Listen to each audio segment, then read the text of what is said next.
नमस्कार, अग्निपथ देख रहे हैं आप और मैं हूं आपके साथ राखी। दिग्विजय सिंह की आरएसएस और बीजेपी के संगठनात्मक ढांचे की सराहना के बाद से एक तरफ आलोचना तो दूसरी तरफ थैंक यू की राजनीति शुरू हो गई है। दरअसल 27 दिसंबर को सोशल मीडिया प्लेटफॉर्म एक्स पर एक पुरानी तस्वीर साझा करते हुए दिग्विजय सिंह ने आरएसएस और बीजेपी के संगठनात्मक ढांचे की सराहना की। तस्वीर में नरेंद्र मोदी और लालकृष्ण आडवाणी दिखाई दे रहे हैं। अपने पोस्ट में दिग्विजय सिंह ने लिखा था, ये बहुत ही प्रभावशाली तस्वीर है। किस प्रकार आरएसएस का जमीनी स्वयंसेवक और भाजपा का कार्यकर्ता नेताओं के चरणों में फर्श पर बैठकर प्रदेश का मुख्यमंत्री और देश का प्रधानमंत्री बना। ये संगठन की ताकत को दिखाता है। दिग्गी की पोस्ट के बाद राहुल गांधी ने इस पर आपत्ति दर्ज कराई। उधर बीजेपी के दिग्गजों ने दिग्विजय की आरएसएस और बीजेपी संगठन की सराहना पर उनको थैंक यू बोला। हालांकि इन सब के बाद दिग्गी ने सफाई भी दी है और कहा है कि उन्होंने सिर्फ संगठन की तारीफ की थी और मैं आरएसएस, पीएम मोदी और उनकी नीतियों के खिलाफ हूं। बहरहाल अब दिग्विजय के आरएसएस और बीजेपी संगठन की तारीफ के मायने जो भी हों, लेकिन सियासी गलियारों में चर्चाओं का बाजार जरूर गर्म है। इसी पर आज हम चर्चा को भी आगे बढ़ाएंगे, लेकिन कुछ प्रतिक्रिया है, पहले वो सुनाते हैं। संगठन को मजबूत करना, उसका तारीफ करना क्या बुरी बात है? जो मुझे कहना था मैंने सीडब्ल्यूसी की बैठक में कह दिया। संगठन की तारीफ की है और मैं आरएसएस का और मोदी जी का, उनकी नीतियों का घोर विरोधी था और रहूंगा।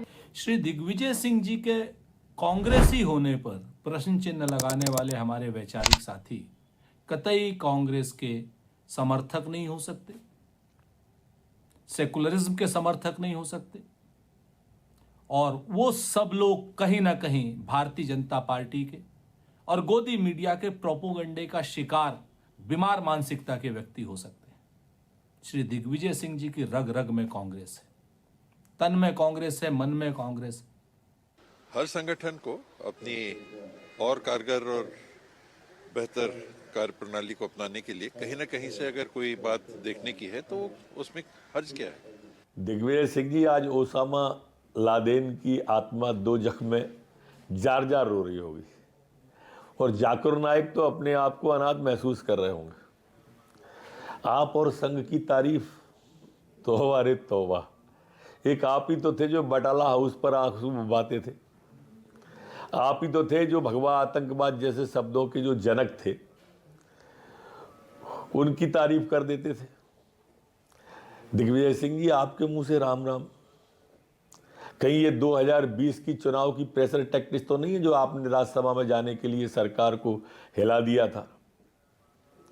मुझे तो लगता है कि अब 2 महीने बाद फिर राज्यसभा के चुनाव हैं और आप अपने कांग्रेस के हाई पैमान पर दबाव बनाने के लिए ये सब कर रहे हैं। संगठन चलिए, तो दिग्विजय सिंह की एक पोस्ट आती है और बीजेपी का थैंक यू आ जाता है। कोई उस चीज़ को ऐसे कह रहा है, बहुत शॉकिंग मोमेंट जैसा है कि ये कैसे तारीफ कर सकते हैं। देखिए, सबका अपना अपना मत है। उनके बयान के जो भी मायने थे, उन्होंने ये भी क्लेरिफाई किया कि उनको जी सीडब्ल्यूसी की बैठक में जो कुछ कहना था वो वहाँ रख चुके हैं। और पीएम मोदी की जहाँ तक बात है और आरएसएस की जहाँ तक बात है, उनका सीधा तौर पर कहना है, मैं इनकी नीतियों का आलोचक हूँ और हमेशा रहूंगा। लेकिन हाँ, यदि किसी संगठन की तारीफ करना हो, उसकी ताकत को दिखाना है, तो इसमें कोई गलत बात नहीं है। अब बीजेपी इस चीज को लेकर बैठी है कि ये बहुत बड़ी सराहना हो गई है, बहुत बड़ी तारीफ हो गई है। दिग्विजय सिंह यदि ये कह रहे हैं तो इसके पीछे उनकी एक राज्यसभा की लाइन हो सकती है या कुछ और भी हो सकता है। चलिए, खैर, जानने की कोशिश जरूर करेंगे। दोनों पार्टी के हमारे साथ प्रवक्ता जुड़ेंगे, उनसे भी हम बातचीत करेंगे कि आखिरकार क्या मायने हैं और ये बात और कितने दिन तक कहां तक पहुंचेगी। सीधे चर्चा पर चलते हैं। मेहमान जुड़े हैं, सबसे पहले आपका परिचय करा दें। भारतीय जनता पार्टी का पक्ष रखेंगे प्रेम व्यास। प्रेम व्यास जी, बहुत स्वागत चर्चा में जुड़ने के लिए। कांग्रेस का पक्ष रखेंगे डॉक्टर विक्रम चौधरी। विक्रम जी, आपका भी बहुत स्वागत है। चर्चा की शुरुआत प्रेम व्यास जी सबसे पहले आपसे ही करूंगी। मेरी आवाज पहुंच रही है आप तक? जी राखी। प्रेम व्यास जी, ठीक है, कोई संगठन की बात आई, भारतीय जनता पार्टी की तरफ से बड़ी तेजी से प्रतिक्रियाएं आनी शुरू हुई हैं।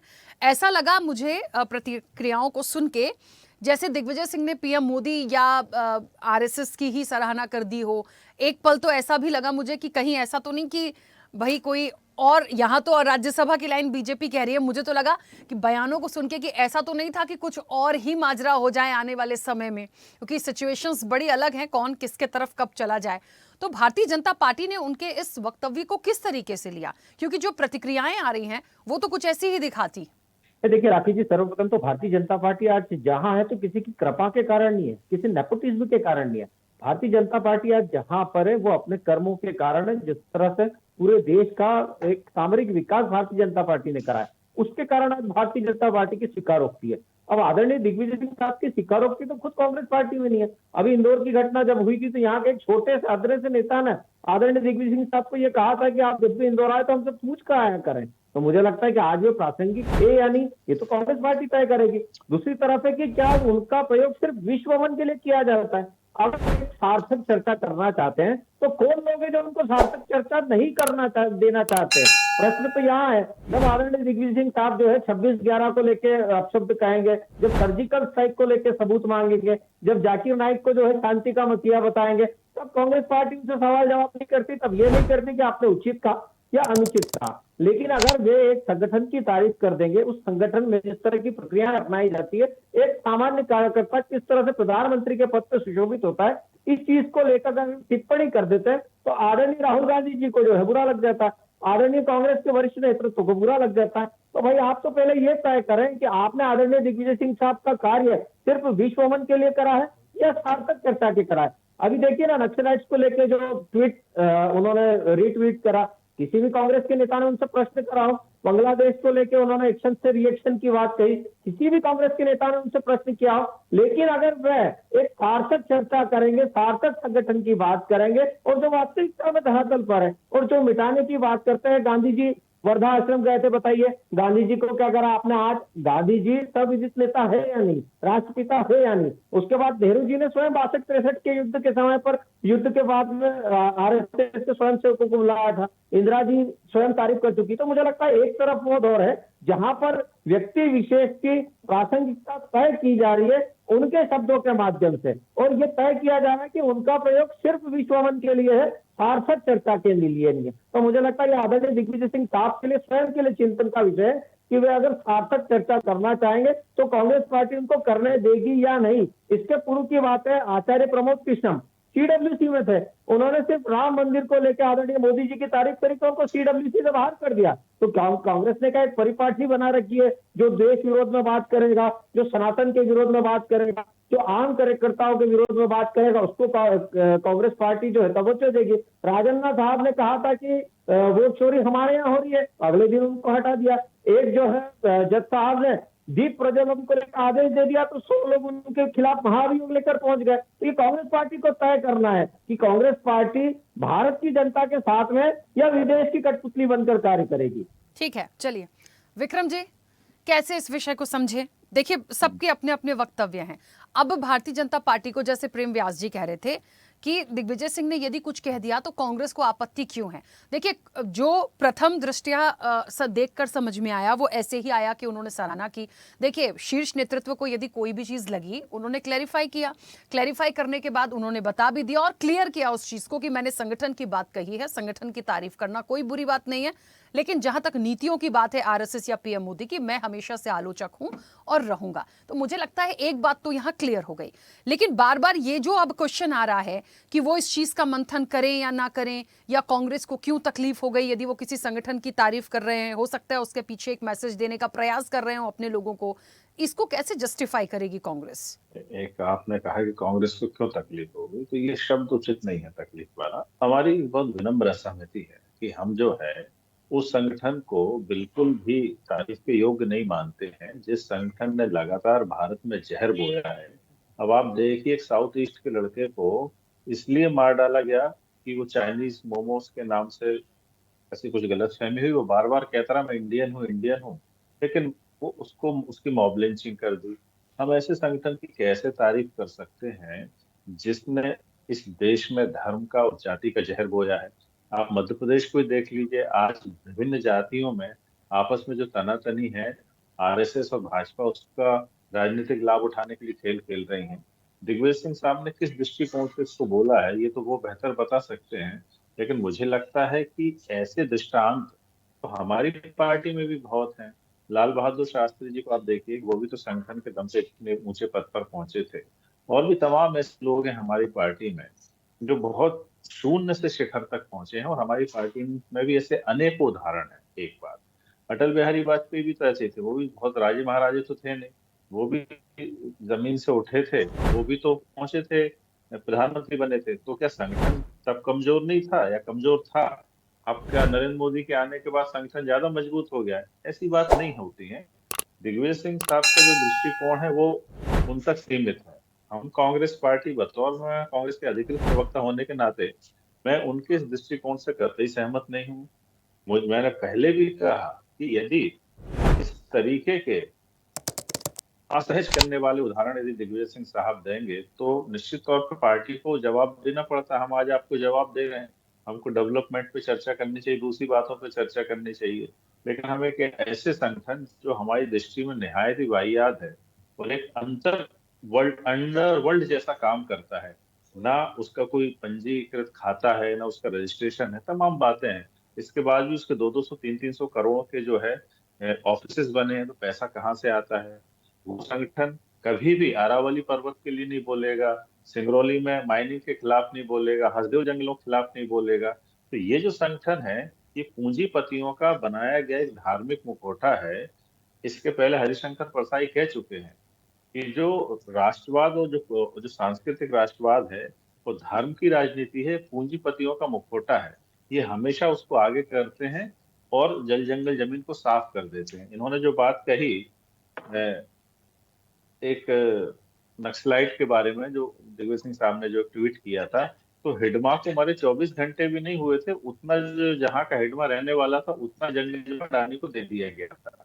तो हम तो हमेशा आदिवासी अस्मिता, जल जंगल जमीन, पर्यावरण की बात करते हैं। और जो संगठन पूंजीपतियों के लिए काम करते हैं, हम उन संगठनों की किसी भी प्रकार से तारीफ नहीं कर सकते हैं।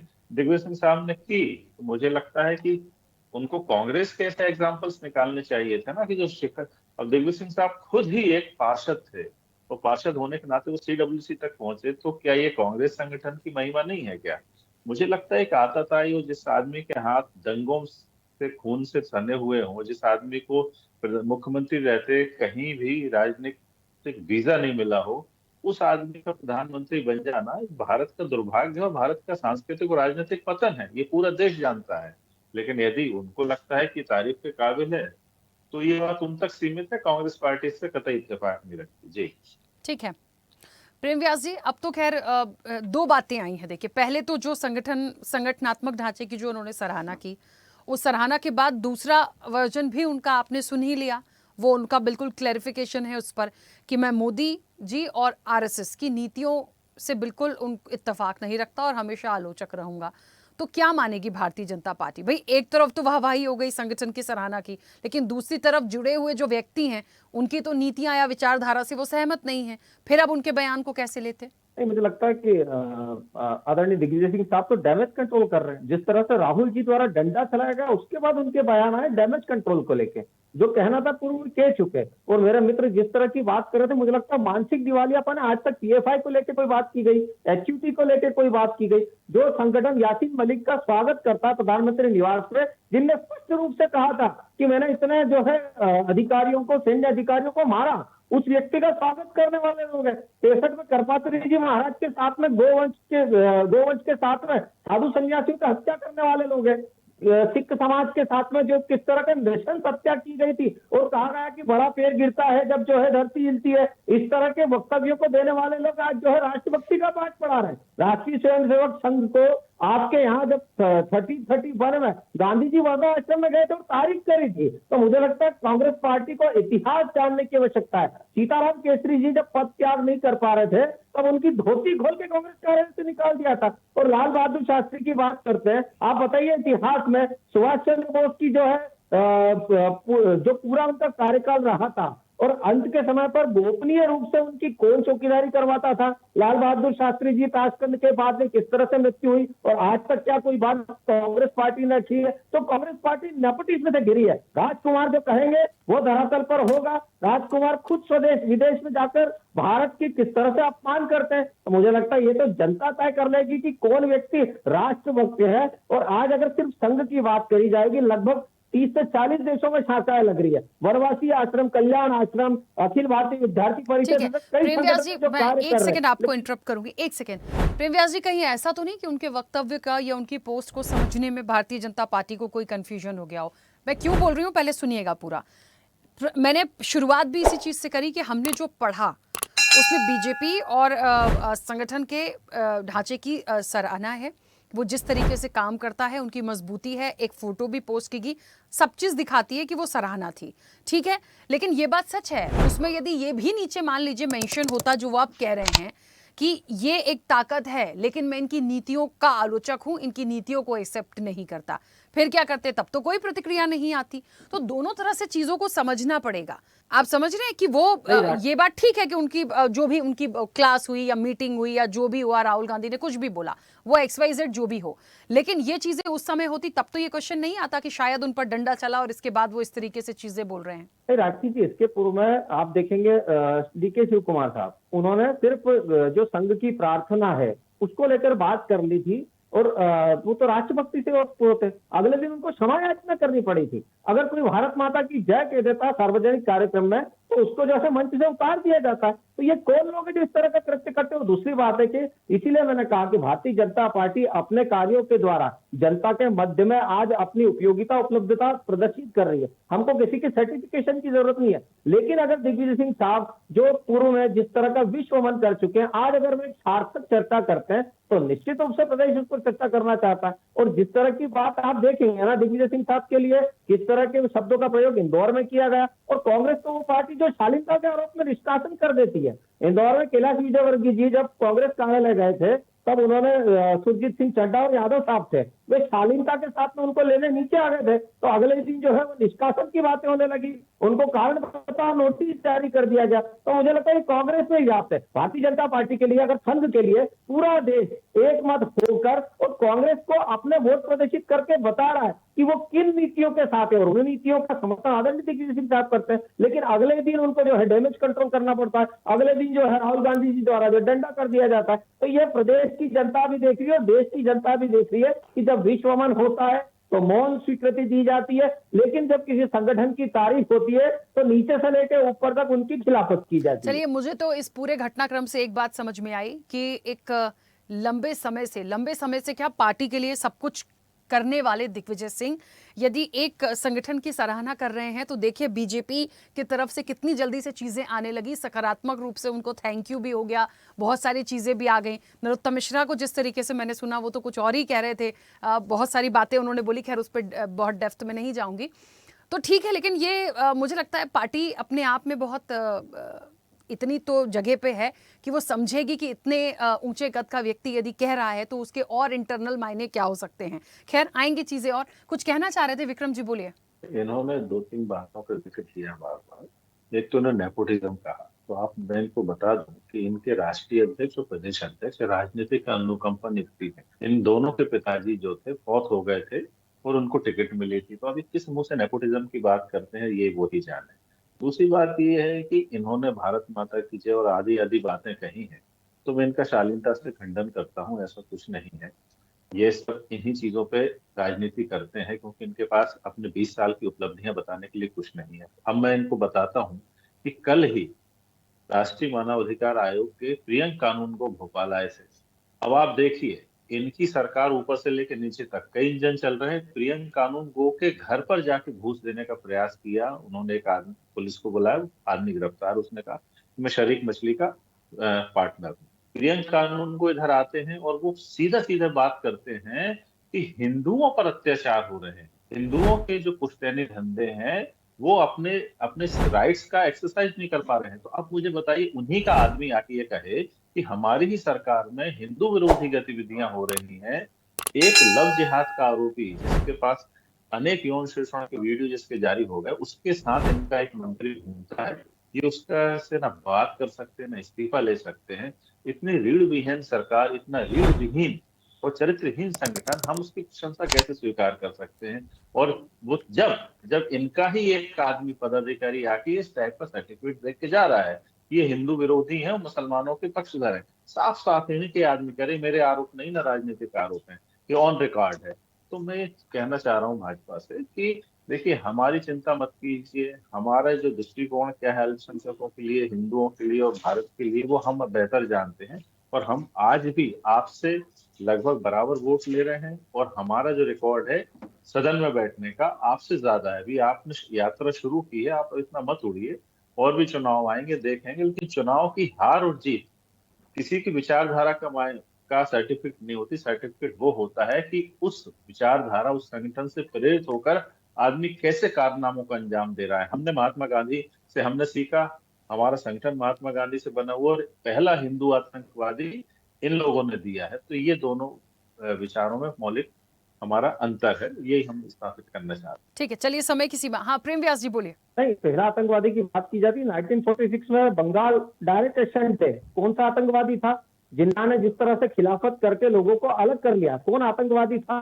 तो आतंकवादी की परिभाषा बदली है। जिस तरह से कर्तारपुर जी महाराज के साथ में 1947 में जब भारत आजाद हो गया था, जो आज का भारत है, उसमें जो पहला आतंकवादी, हिंदू धर्म का आतंकवादी आपके संगठन से निकला था। ये कलंक पूरे जीवन भर आप पे लगा रहेगा।